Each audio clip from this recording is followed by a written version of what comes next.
I look forward to joining the national security team and doing everything I can to advance and protect the interests of the American people.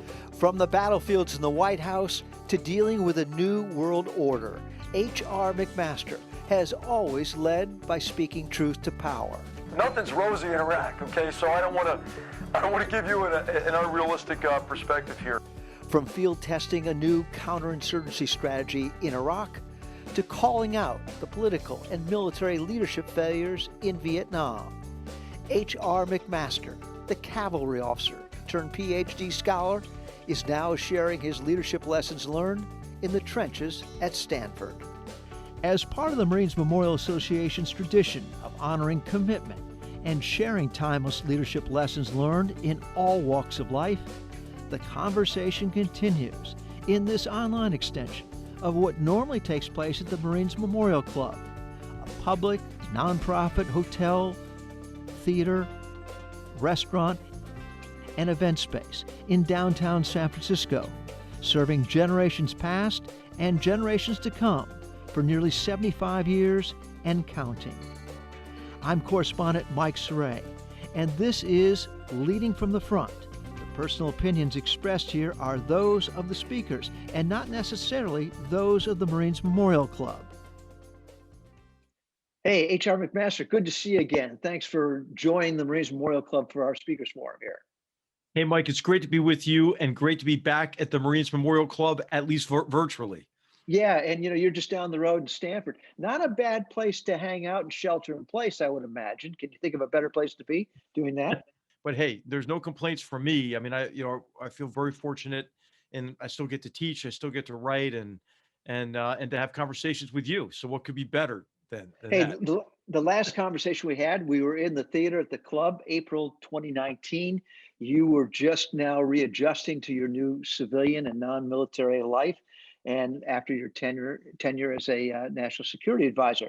Has there been any really conscious adjustments that you've had to make in your No, style? I think, Mike, no, I think I kind of told you, I guess predictably, predictably for somebody who stayed in the Army for 34 years, I made a mission statement for myself when I left. And that mission statement was to try to contribute to a deeper and more full understanding of the challenges that we're facing as a way to reverse the polarization in our society and to help Americans work together to build a better future for generations to come. You're still walking the point then. You're not just hanging out there in academia.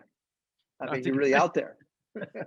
Well, I mean, not in the way that are currently serving soldiers, sailors, airmen, and Marines are, but in a different way, I guess. And one of the things we did, Mike, is I'm working with these students. There is really an untapped desire to serve. This younger generation, they get hammered by us old guys sometimes. But I'm telling you, they are phenomenal people. And one of the projects we took on, because we were all kind of disappointed, this is research assistants that I get the opportunity to work with, was how polarized, politicized COVID-19 had become. So we said, hey, let's just do a study on what's happening in the pandemic so we can prepare for the next wave, prepare for the next pandemic. And the method we used is we interviewed people who were on point in the fight against the pandemic. Mm-hmm. But leadership has been so much a part of your life. I mean, I think most people know you went to West Point. You've spent 34 years in the military, but you also went to military school. Can you think back to a period when you weren't in some kind of leadership capacity? Well, I went to Catholic grade school before that. Yeah, that's the real no. And so that's the really serious stuff. The opposite of what is normally the case, Mike. I mean, I begged my parents to go to military school for high school, and it's really because ever since I was a little kid, I mean, my earliest memories, are associated with wanting to serve in the Army, and I think I was always just drawn by teams. I played team sports growing up. I always felt that it was gratifying to be part of a team that's committed to excellence, to see that team get better, to compete against tough opponents, and overcome adversity. And then, of course, being part of something bigger than yourself and the important missions that our armed forces take on to preserve peace and to protect our country and our way of life. So I was always just drawn to it. And I'll tell you, Mike, my plans never worked out, and I thought I was going to get out of the Army after West Point after 5 years. That was kind of the plan. And I talked to my wife about it before we even were engaged. And when she was roasting me at my retirement ceremony, Katie said, "Hey, thank you for the bonus 29 years." A little bit of an extension there. But your father was a Korean War veteran, lieutenant colonel in the Army. How much of an inspiration was he, both in leadership in general and having a service career? Yeah, I mean, a big inspiration, and he, he enlisted when he was 17, got his parents to sign so he could enlist. He went into the infantry, went to the 2nd Infantry Division. During the, this is after the Chinese offensive is when he gets there. So he's in that really grueling kind of stalemated back and forth campaign as a BAR gunner. And so I was exposed that way, but also through my mom. And my mom had a great ethic for service. She taught, she was a teacher in inner city Philadelphia, but she also was great. I think it's sparking my intellectual curiosity and my curiosity about history. And Philadelphia is a great place to Yeah, grow up if you're interested in the history, a little bit of history there. Yeah, a right? little bit of history there. And so I read military biographies, the youth military biographies, and I just always wanted to serve in the Army. Was West Point kind of a finishing school for you in that regard, since you had so much of a run up to this Yeah. before? And did you feel, even when you left West Point, that you really weren't sure how good a leader you would be until you were really tested? Well, I think what happens is once you assume leadership responsibility, it has a maturing effect on you, right? And Mm. and when you have real responsibility for the training, the preparation, the morale, the welfare, the discipline of a platoon, then you realize, wow, it's time for you to step up to this and to obviously learn from your sergeants, but make it clear to the leaders in that platoon that you're not willing to shirk your responsibility. You are going to take responsibility, for the welfare, discipline, and combat readiness, and in combat effectiveness of that unit. So I think you learn a lot as you get into the job, and I always felt that sense of responsibility to prepare well for it. Now, as a cadet, I got to tell you, Mike, maybe I was a little bit of a goof off there. I should tell you, maybe I think I was misunderstood and maybe a victim of circumstance there at West Point a few times. And and, It sounds but, like but McCain. but always, always I was looking forward to service in the Army, and I had a great time at West Point because you really make great friends there. They put you in an environment that's challenging. You always have more to do than time to do it. And then I really had a great experience playing rugby, and uh and with a great team, great coaches. How conscious were you on that day in 1991 when your tank crested a berm in Kuwait, and all of a sudden you saw more enemy tanks in front of you than the tanks you had with you? Did you think you were emotionally and militarily prepared for that moment? Mike, I felt absolutely prepared for it. And I'll tell you, that's 30 years ago. I can't believe that. That's 30 years ago, like almost, now, right? So Yeah, at this a point, 30 lifetime. years ago, the air wars started and we were preparing for the attack into Iraq, and then to turn towards Saudi Arabia and kind of the left hook in Desert Storm. And Mike, we had an extraordinary cavalry troop of 132 cavalry troopers who were bound together by mutual respect and confidence, tremendous confidence. And in battle, and maybe I think in life, right? Confidence is a bulwark against fear. And Mhm. nothing is more debilitating in close combat, maybe especially armored close combat, where it comes down to seconds a lot of times, than fear, right? Because fear can lead to hesitation. And so I think that we were well prepared because we had trained very hard together. Well, it turned out to be a textbook case. I mean, you knocked out 28 tanks in less than a half hour and didn't lose any of your own tanks. So now flash forward now to the Iraq War, and now this very asymmetrical war. Did the leadership skills have to change? Did they have to adapt Yeah, to? You thought you were pretty good coming out of the Gulf War, having won right. that big tank battle and whatever, and done the desert warfare. Now you're in this counterinsurgency or in this asymmetrical warfare. As a leader, what was the big challenge there? Adapting? Yeah, it is adapting, and you need, a different range of skill sets among leaders and within units as well. I think there are lessons to carry over, no doubt about it, right? Hey, you always want to overwhelm the enemy in every tactical engagement. But in an environment in which the enemy is intertwined, intermingled with civilian populations, you have to also apply firepower with discipline and discrimination. That's a little bit tougher, right? It's important in a counterinsurgency to separate the enemy from the civilian population and to win on the battleground of perception as well by clarifying your intentions, countering enemy disinformation, getting the people to trace their grievances back to the enemy that you're fighting, Mhm. and then ultimately partnering with the population because you need the human intelligence and so forth. It's important to appeal to people across our common humanity. Mike, a lot of people, that emphasize, cultural differences, religious differences, social differences, and so forth. And of course, it's important to be sensitive to these. But I think oftentimes we focus on the differences so much that it masks our common humanity. And so in this first engagement with them, I talked about the beautiful children of the city that was besieged by Al Qaeda in Iraq, and talk to them about how all of us, right, all of us want security and a better future for our children. And I was there to listen to them about how we can do that for them, how we can partner with them to achieve that security and to help them build that better future.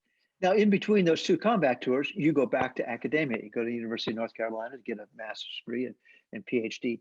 Was that by design, or was that taking advantage of an opportunity that was given to you, or were you really trying to get back to the universities?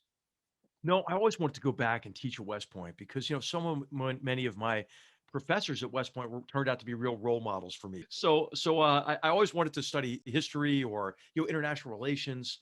Very happy that I went to history. I was rejected by the social science department, which was my concentration, international relations. But it was such a great gift to be able to read and think and study and write about history, and military history. And I think there's no better preparation really for senior officership in our military than to do that, to learn from those who have gone before us. Mhm. And then I had an opportunity to write about how why Vietnam became an American war. Taught, the best way to learn something is to teach it. When you went to University of North Carolina, in your dissertation, you took on probably one of the biggest leadership crises that the U.S. military ever faced, and that was Vietnam. And you concluded, and now it's been kind of a textbook required reading amongst the military, that their leadership, starting at the top with the Joint Chiefs of Staff, for not exercising their knowledge and their authority to the political forces on coming up with a real strategy for Vietnam. Yeah. To some, that might have been a deal closer to take on the military at that level, that completely. I read everything I could on the topic, the secondary literature that was out there already, and I saw the differing opinions. I saw this incomplete documentary record, and then I went to the Lyndon Johnson Library and the National Archives and the U.S. Army War College and the Marine Corps Historical Society, and where General Simmons, who was an awesome guy, who ran the Marine Corps Historical Association, really helped me so much, as did the commandant from the period I wrote about, Wallace Green, who gave me access to his papers. I was the first person to get access to his papers. So, and by the way, Mike, then they started to declassify the phone conversations, right, between Lyndon Johnson and his advisors and Richard Russell and others that really gave you a new perspective on this. And so it was true. I was very fortunate to to take on the right topic at the right time. So I felt like a sense of duty to tell that story. Well, it became required reading for almost everybody in the military. And did you ever get any pushback from the military saying, "Hey, you don't want to go there. That's pretty dirty laundry. That's kind of an embarrassing chapter for us." And also, I think a failure of the military to give their best military advice, and what the chiefs did in this period of time is they compromised principle for expediency, right? And I think principle for parochial service interest to a certain extent as well. And the chiefs said that in their own words, in their oral histories. And so it was a failure by the president, first and foremost, but also his top civilian and military advisors. And when when I got the most of the warnings about it was when I accepted the title Dereliction of Duty. They said, "What, are you crazy calling this dereliction of duty?" And I said, "Well, I mean, that's what I think it was, right?" So Yeah. so so uh so I'll tell you though, the Army and the military overall, as you know, gets a bad rap, Mike, as being intolerant of criticism. I think in the military, actually, the opposite is the case. The military is usually, now there are exceptions to this, we're usually very open to criticism because the stakes are pretty darn high, right? They involve life and death. So if we can't learn from mistakes, right, that is a disservice to the young men and women in our charge. And so when the book came out, I'm in California, in a very scenic, luxurious place called Fort Irwin, California, in the middle of the in the middle of the Mojave Yeah, Desert. And I lovely place, lovely place. and my phone rings. I pick it up, and it's Colonel David Petraeus, who's calling me from General Hugh Shelton's office. General Shelton was the chairman of the Joint Chiefs of Staff, and he said, Major McMaster, the chairman told me to call you and to tell you that he read your book. He loves it. He's sending it out to every general officer and flag officer. And he told me to give you my phone number. And if anybody gives you a hard time about it, to call me immediately. so, so that's pretty good. Pretty good Pretty good top endorsement. cover. How heavy did it weigh on your mind as you walked in on the first day on the job at the National Security Council? Yeah. A group that you had criticized during the Vietnam era for not having given the president an unvarnished opinion and strategy and their insight. So as you walk in there, McGeorge Bundy, one of your predecessors, who you singled out in Dereliction of Duty, did you think, I'm not going to repeat those mistakes. I can't repeat those mistakes? Absolutely. And so Mike, I write about this. I open up the conclusion of Battlegrounds with what I was thinking when I walked into that West Wing of the White House, quite unexpectedly, right? So I was super grateful for the opportunity to have been able to write Dereliction of Duty, and then as I walked in, I thought, okay, well, all the criticisms that I had about the national security and foreign policy decision-making process, well, it's my responsibility now. So how about at least not making the same mistakes, right? And so I write it in Battlegrounds about the process I stood up to avoid what I had identified as the mistakes in the run-up to Vietnam, or the decisions that transformed, or what was already our long war in Vietnam into an American war. Did you feel that you had a voice that was being heard? And you're not a shy character. You're not a quiet a wallflower. I mean, how did you adapt your personal style into that kind of environment? Right. Well, I mean, I think the first thing is, I'd studied the job in National Security Advisor from a historical perspective, and so I determined, okay, there are 5 key tasks you have to do as a National Security Advisor to serve the country and to serve the president well. The first is to staff the president, right, to make sure the president is prepared for engagements on issues of foreign policy or national security, whether it's phone calls or hosting foreign leaders or presidential travel or engagement with congressmen and senators on issues of foreign policy. The second key thing is you have to run a process.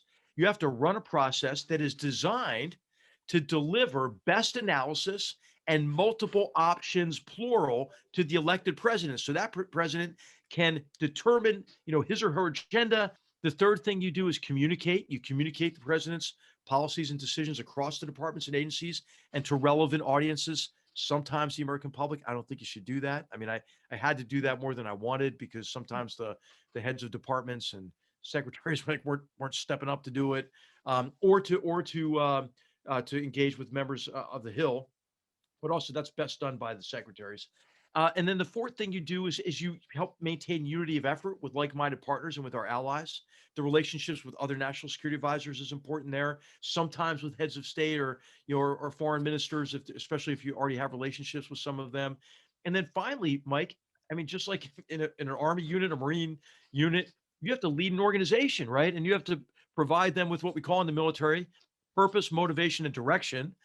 And you want to build an environment, an organizational climate in which people are excited about coming to work because they know they're making a difference. You're creating an organization in which people treat each other with respect and they're bound together by respect and common purpose. And you want to create an organization that is valued and trusted across the U.S. government and internationally, right, as well. Of course, as I'd written in Dereliction of Duty, I think that there are, about 4 pitfalls to avoid, right? One was, hey, don't tell the president what the president wants to hear, right? Tell the president what the president needs to hear. And instead of giving like one shiny course of action, right? Give the president multiple courses of action. And then finally, don't let the whole thing get infected by partisan politics, right? Because, these are issues that are beyond the water's edge, that involve foreign policy. And so I took some measures to do all that with the process we put in place, and who we put on the permanent or the principals committee of the National Security Council and so forth. But how hard could you push back? You said in dereliction duty that the Joint Chiefs, they didn't push hard enough to really make their points because they had the experience to do so. You having this experience, you were pushing back against political figures. Yeah. At what point did you have to back off, or what was the no man's land that you didn't want to cross into? Well, I wanted to give the president best advice, not from me, right? Because I don't think I'm omniscient. I don't think anybody is omniscient, right? I wanted to give the president the best advice from across the departments and agencies. And if I felt the president didn't have that and was maybe rushing toward a decision, I would push back pretty hard. And not push back in a way like, hey, you're wrong. Let me tell you, what the right point of view is. What I would try to do is back up a little bit and say, hey, Mr. President, what do you see as the problem here?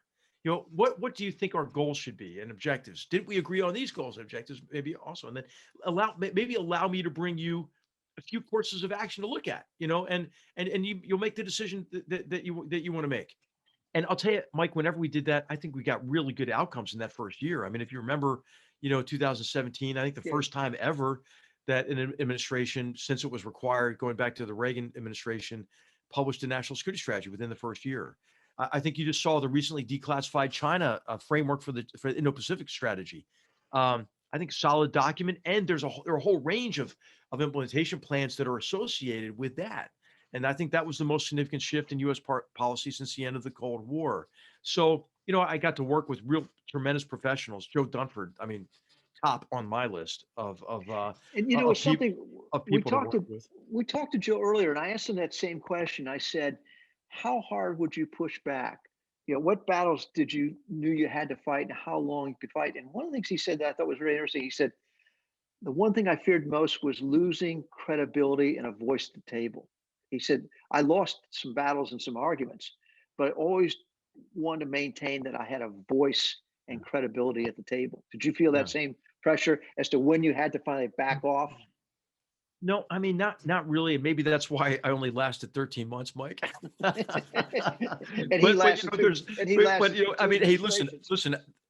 Joe Dunford's right about this. That can happen, but what I'd seen in writing about Vietnam and writing the book Dereliction of Duty is there were members of the president's cabinet who, in the interest of not losing influence with the president, did not tell the president what they really thought. And of course, what I thought from a historian's perspective, okay, is, hey, what the hell good is your influence anyway then, right? And so, Mhm. I wouldn't, I wouldn't just be ignorant of the degree to which the president was receptive or unreceptive on that particular day or that particular time of day on an issue. But I never kept from him, you know, again, not my assessment and advice, but the advice from across the departments and agencies. And I mean, you take a few body blows, but hey, I've been in real combat. Like I don't worry about that stuff, and I knew I would get chewed up and used up, and I was. Yeah, we talked about this a little bit at the club a couple years ago. I was at peace with that. I was fine with that, and this is, I think, I know the series is on leadership, Mike, but I think what's liberating in terms of leadership is if your base motivation is to do what's right, right? In terms of your mission, and and in this case, for an elected president, and for in connection with supporting and defending the Constitution, it's kind of liberating. It kind of simplifies things, right? HR, it's one thing to be leading a cavalry unit, but as a national security advisor and working with National Security Council and whatever, you're leading from the front the whole American foreign policy. And in looking at your Battlegrounds book, you talk about the strategic narcissism that, is America really still leading from the front? Should they be leading from the front? Is that one of the bigger issues where you try to kind of make sense of the new world order? Yeah, I think what we need a rational and sustained approach to foreign policy. And you have to be flexible, right? But we need a broadly an overall consistent approach to the world. And I think what's happened is, and what I write about in Battlegrounds is how the emotional impetus behind our foreign policy swung dramatically from over optimism and a tendency to undervalue the risks and costs of action to pessimism and a tendency to undervalue the risks and costs of inaction or disengagement from complex problem sets. And I think that that's typified, you might say, by, hey, maybe the invasion of Iraq in 2003, right? We always debate, should we have done it? I think we should debate who the heck thought it would be easy, right? And why did they think it would be easy? But then also you can look at the complete disengagement from Iraq in December 2011 and how that set conditions for the rise of ISIS in 2014. The most destructive terrorist organization in history that gained control of territory the size of Britain, right? Or the unenforced red line in Syria in 2013. So I think, Mike, that what we need to do is to improve our strategic competence, which I argue for in each part of the book, and then to regain our confidence in our ability to implement an effective and sustained approach to foreign policy. And do you think it is the Americans' responsibility to lead from the front globally? Well, it depends on our interests, right, Mike? It depends on what the American people will bear, right? The United States, because we're a democracy, will get the foreign policy that the American public wants.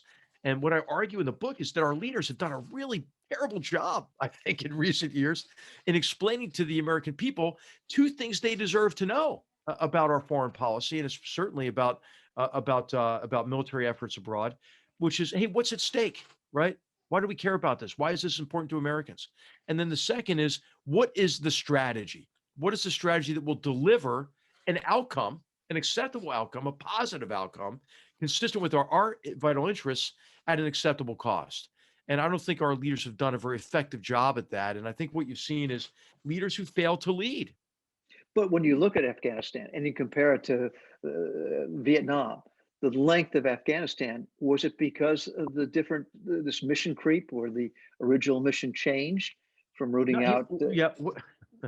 Hey, what I argue in Battlegrounds is, hey, it's not a 20-year war, Mike. And you've heard this said about Vietnam. It was a 1-year war fought 20 times over, right? And Mhm. and it was really the inconsistency in strategy. And when we did, even when we did occasionally, have an effective strategy in place, we abandoned it prematurely. And if you look at really where we were in the last year, heck, I mean, I think the narrative could have been changed completely, right? We won. Okay, we had 8,500 troops there. As you know, that's a historically low number. Mhm. We were taking very few casualties, and every casualty is a tragedy. But the Afghan forces are taking maybe 10 times more casualties on a daily basis than we were across the course, certainly of the last year. Mhm. And we were mainly enabling those forces. And okay, Afghanistan's violent, and it's not going to be Finland. It's not going to be Denmark. It's not going to be Switzerland, right? But it Mhm. doesn't need to be Denmark or Switzerland. It just needs to be Afghanistan, and to be strong enough to cope with the regenerative capacity of the Taliban, which lies across the border in Pakistan, and strong enough to deny jihadist terrorists a safe haven and support base that can allow them to regain the kind of strength they had on September 10th, 2001. Mhm. HR, do you ever step back and think that we may be in a leadership void here in our society, all sectors, not just politics or military or religious, whatever? Do you think that the country is kind of back on its heels in leadership in general? I do, Mike, and I think it's because in the political class, leadership has become performative rather than formative and substantive. And I think it's performative in pursuit of gaining partisan political advantage at the expense of our principles and what should bring us together as Americans. People who lean in one direction Mhm. politically watch one cable news station, those who Mhm. lean in another direction, and I'm talking about your profession, Mike, so please feel free to jump in here, watch one of two other cable news stations. It's magnified by the pseudo media, where you find a lot of these really destructive, conspiracy theories and this demagoguery. And then in social media, right? They're based on algorithms to make profits from advertising money that they get from more and more clicks. And to get more and more clicks, they show users more and more extreme content that pull us apart from each other and apart from reality. And so I think our leadership certainly, I would say, as a mild criticism, has not kept up with this kind of toxic environment, and has proved its most leaders, not all leaders, most leaders have proved themselves incapable of transcending it and helping the American people, come together and regain our confidence in our common identity as Americans and in our democratic principles and institutions and processes. And so, of course, what concerns me quite often, Mike, is how is this perceived from abroad, and our enemies and adversaries, they're quite anxious to take advantage, of what they see as frailties in our system. But I feel pretty positive about it, Mike. I mean, we've been through some trauma, right, in the last year, okay, and it stress tested our democratic institutions and processes, and they all survived. And some people say, oh, they just barely survived. I don't believe that. I think that we saw the strength in our system because our founders designed this thing to withstand the worst case scenario. Out of great crises come great leaders. Do you think this has been enough of a cathartic event? Combination of our politics and the pandemic and world events that this is a point where somebody will have to emerge as a real leader. Yeah, and I think the American people maybe have an opportunity to demand more of their leaders, right? So we talked about President Trump's deficiencies, but there were those in the opposing party who were just as eager to compromise, principles for to score some partisan political points. And when Speaker Pelosi, made public a phone conversation with General Milley about nuclear security, okay, come on, that wasn't necessary. And I'm not suggesting any equivalency, with the president's encouragement of the assault on Capitol Hill. That was particularly egregious. But I just want to make the point that in general, we should demand from all of our politicians really behavior and statements that serve, our Constitution, and strengthen our confidence, rather than diminish it so they can score some partisan political points. And you remain, as many other military leaders, very adamant about not continuing to lead and getting involved politically after you've left your position. You've been holding the line on that from the very beginning. I think it's important that, I do respect the choices of my fellow, washed up generals and admirals, to do whatever the heck they want, to say whatever the heck they want, they can, for sure. But I think, when you see, for example, these dueling lists of X number of generals and admirals endorse this candidate and X number of generals and admirals endorse that candidate, I think there's a downside to that, right? It can kind of pull us in, the military profession. Even in retirement, we could be a little bit, complicit in pulling the military closer to partisan politics, which is dangerous for us, right? And I really hope that all Americans can take some responsibility at this moment to get through this crisis, right? To convene, groups of our fellow Americans for meaningful, respectful discussions of the challenges and opportunities we face, and maybe let's just maybe all resolve to start conversations with what we can agree on. Because Mike, I think if we just did that, we can get a lot done. We can still clarify areas of disagreement, but I think we'll find that there's far more that we can agree on, and that can help bring us together. No better place to do it than on the top floor of the Marines Memorial, with the cocktail of choice.